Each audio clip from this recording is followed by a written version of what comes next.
एक लोटा जल सब दुखों का हल हा शिव महापुराण कथेचा संदेश आहे, असं प्रतिपादन कथाकार पंडित प्रदीप मिश्रा यांनी वैजापुरातील शिव महापुराण कथेच्या दिवशी केलं।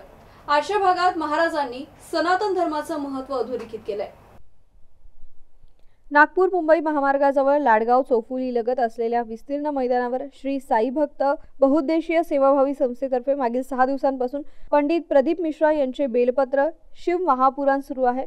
विशाल संचेती, उद्योजक जीवनलाल संचेती आणि बाळासाहेब संचेती यांनी या भव्य कार्यक्रमाचे आयोजन केले आहे। या कार्यक्रमाला राज्यभरासह देशातील अनेक भागातून भाविक दाखल झाले आहेत। कार्यक्रमाच्या 5व्या दिवशी मोठ्या प्रमाणावर भाविकांनी या कथेचं श्रवण केलं। आजच्या कार्यक्रमात महाराजांनी सनातन धर्माचं महत्त्व सांगितलंय। परमात्म्यापर्यंत पोहोचण्यासाठी अविरत भक्तीची गरज आहे, मात्र या भक्तीचा देखावा करता कामा नये असंही महाराजांनी सांगितलंय। ईश्वर प्राप्तीसाठी मनात भक्तिभाव असणं अत्यंत गरजेचं असल्याचंही त्यांनी म्हटलंय। Shailendra Khormode, MCN news, Vaijapur.